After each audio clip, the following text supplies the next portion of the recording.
있습니다. 지금 항상 위에서만 예배를 드리다가 자, 오늘 방금 읽었던 이 말씀을 가지고요, 나를 지으신 하나님이라고 하는 제목으로 오늘 말씀을 함께 상고해 보도록 하겠습니다.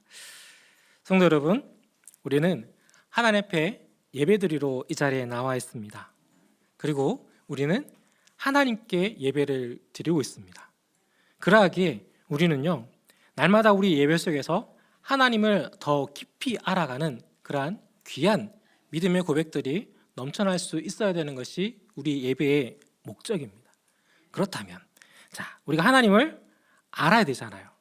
그러면 하나님이 나를 얼만큼 아시는지에 대해서도 우리는 면밀하게 살펴볼 필요가 있다는 겁니다.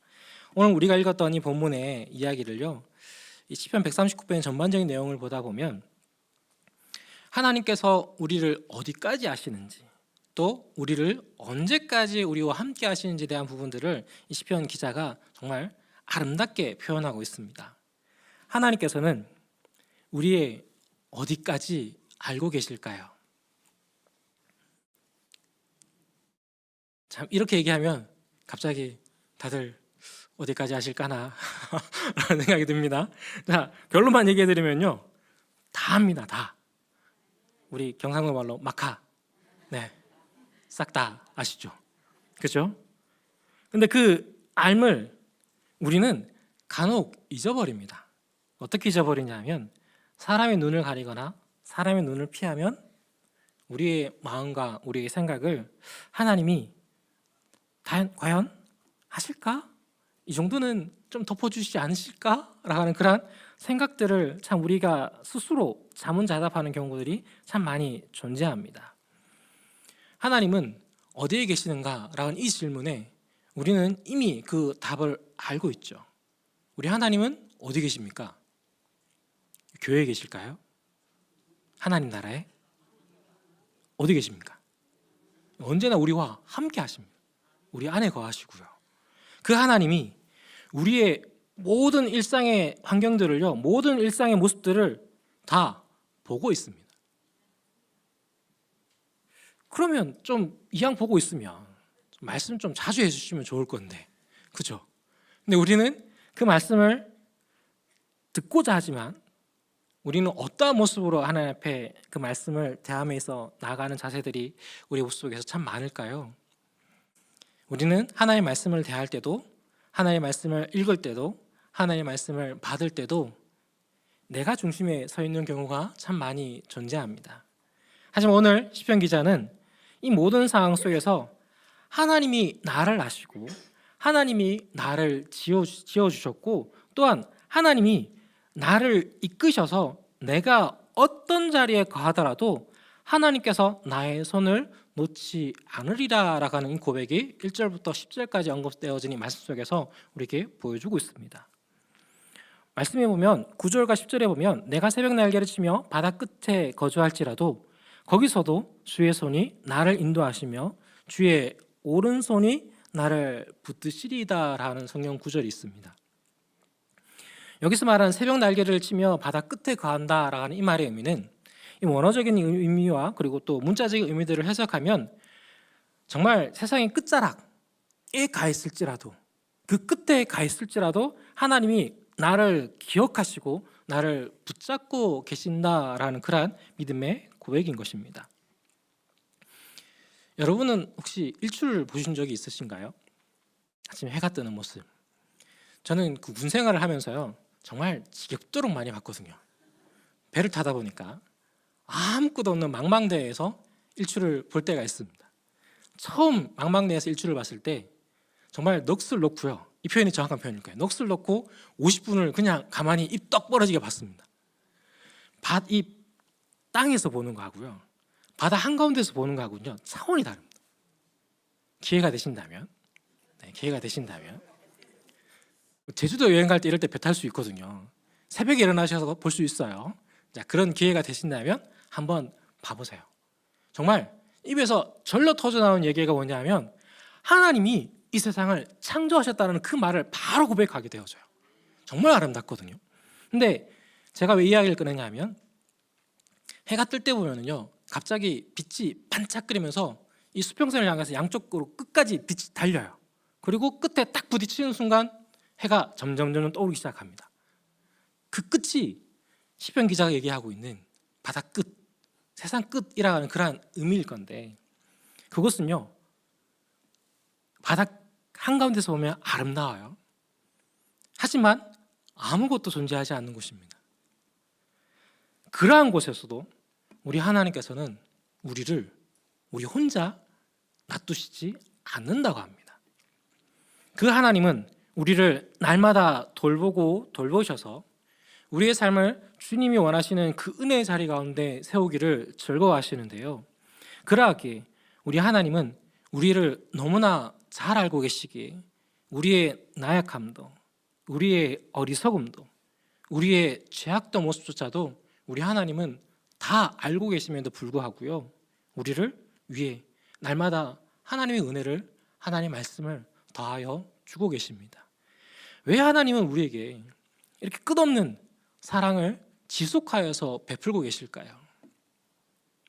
만약에 인간적인 관계에 우리가 의거하여서 하나님과 우리의 관계를 정립하려고 한다면 일반적인 상황만 보아도, 아니 멀리 보지 않고요, 나 자신의 모습만 보아도 과연 하나님이 나를 선대할 이유가 있을까? 과연 나의 삶을 돌아보았을 때 하나님이 나를 기뻐하고 즐거워하며 나에게 은혜를 더할 이유가 과연 있을까라는 의문이 먼저 듭니다. 하지만 우리 하나님께서는요, 우리를 창조하신 여호와 하나님이시기에 우리를 우리의 아빠로서 우리를 대하여 주시기에 우리를 한없이 귀하고 귀한 하나님의 자녀로 여겨 주시기에 바로 이 하나님의 은혜를 날마다 우리에게 베풀어 주신다는 겁니다. 우리 사람들이 자라나가면서 지식의 경륜이 더해집니다. 신앙이 자라나가면서 신앙의 경륜 또한 더해져 나아갑니다. 우리가 신앙의 연수가 더해져 나갈 때마다 우리는 항시 준비해야 될 것이 어떤 것이냐면, 믿음이 연약한 자들이 우리에게 하나님에 대해서 물어올 때요, 그 하나님을 잘 설명할 수 있는 나만의 그 이야기들을 우리는 준비할 수 있어야 합니다. 우리가 집에서 자녀를 키우다 보면, 이 자녀가 성장하다 보면요, 꼭 아이들이 묻는 질문이 있어요. 엄마 아빠, 아이는 어떻게 생겨요? 라는 질문을 던집니다. 근데 이 질문을 처음 받은 부모들은요 굉장히 당황합니다. 대부분 얘가 어디서 무슨 얘기를 들고 왔길래 이런 걸 질문을 할까? 라고 하는 그러한 의문에서부터 시작합니다. 근데 우리가 진짜 생각해야 될 의문이 무엇이냐면, 이 아이의 시작이 어디인지를 이 아이가 알고자 하는 것은, 그것은 너무나 당연한 일이에요. 자기가 어떻게 생겼는지, 자기가 어떻게 태어나서 어떻게 자라나고 있는지를요 궁금해하지 않는다면 그게 도리어 더 이상한 일일 겁니다. 그러하기에 그 아이가 이러한 고백을 한다면 우리 여러분들은 어떤 대답을 해주셨습니까? 야가 와 이라노?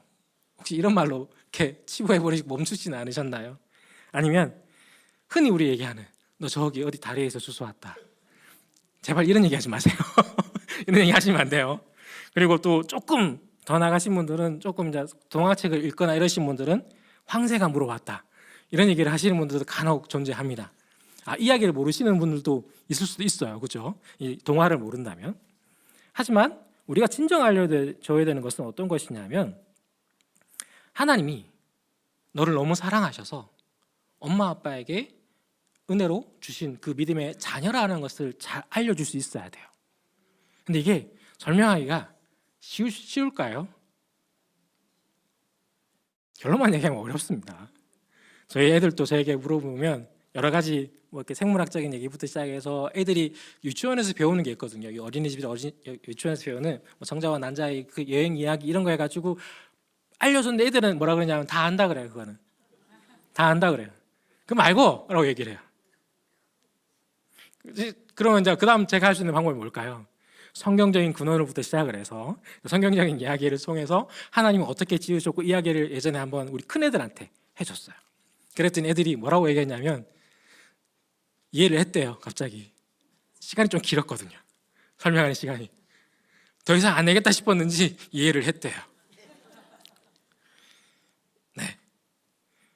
때로는 이러한 애들이 끄덕끄덕거리지만 점점점점이 붙는 그 이야기 속에서도요, 우리는 그 믿음의 자녀들에게 하나님이 나를 어떻게 지으셨는지, 하나님이 나를 지금 이 자리에 어떻게 있게 하셨는지에 대한 이야기들을 자주 들려주어야 됩니다.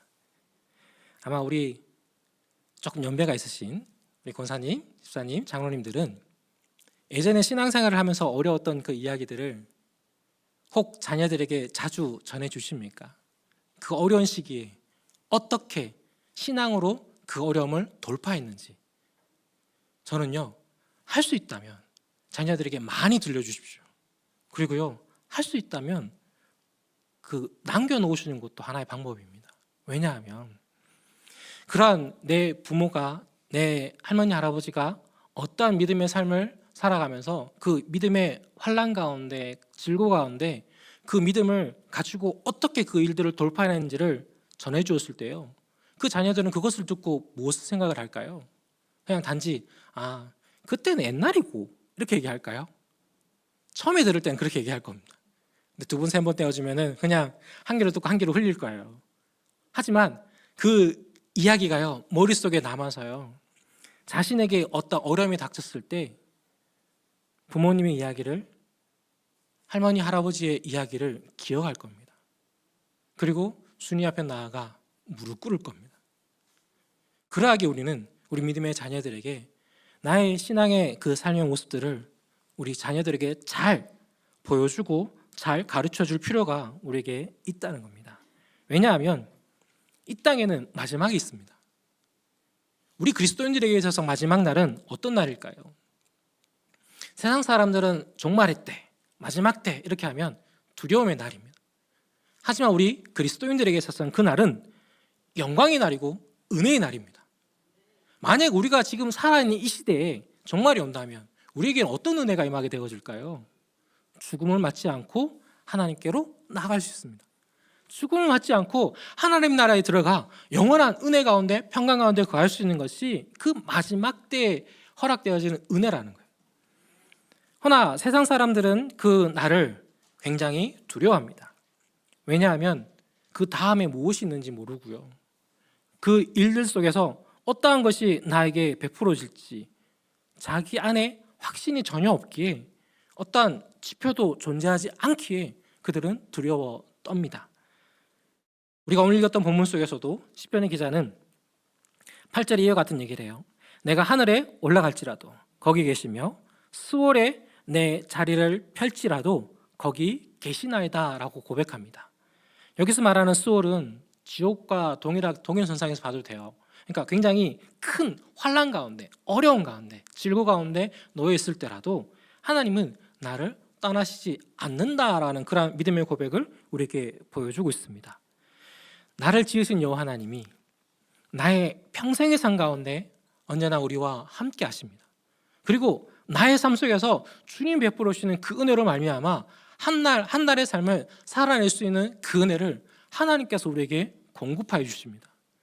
그 공급하여 주신 그 은혜를 우리는 주의 말씀 안에서 찾아야 되고, 하나님 앞에 나와 예배하며 기도하며 경배하는 그 영광의 자리 가운데서 우리는 이러한 은혜들을 찾아낼 수 있어야 한다는 겁니다. 우리가 가만히 있으면, 아무것도 하지 않으면 하나님이 우리에게 나는 은혜를 부어주실 거야 라고 하는 그런 생각을 가진다면 큰 착각이에요. 하나님 앞에 나아가야 됩니다. 하나님의 말씀을 읽어야 됩니다. 하나님의 말씀에 귀 기울여야 됩니다. 하나님 허락하신 은혜의 말씀을 의지하여 하나님 앞에 간구할 수 있어야 합니다. 그때 하나님 허락하신 그 은혜가 우리에게 충만하게 임재하게 되어지고, 그 은혜로 말미암아 우리가 지금의 삶을 살아낼 수 있는 그 은혜의 자리를 우리가 넉넉히 이겨나오는 그 믿음의 삶을 살아낼 수 있게 되어진다는 겁니다. 성도 여러분, 하나님은 언제나 우리와 함께 하십니다. 그러하게 그 하나님을 그냥 옆에, 하나 여기 계세요, 제가 살 테니까 잘 좀 봐주세요, 알겠죠? 가만히 계시면 돼요, 제가 살게요 라고 하는 것이 아니라, 하나님과 언제나 손잡고요, 하나님 때문에 행복하고 하나님 주신 말씀 때문에 힘 얻어서요, 하나님과 함께 이 땅의 믿음의 삶을 넉넉히 이겨나가는 그 귀한 믿음의 삶을 통해서 하나님 앞에 영광 돌리는 우리 모든 성도님 되시기를 축복합니다. 잠시 기도드리겠습니다. 하나님,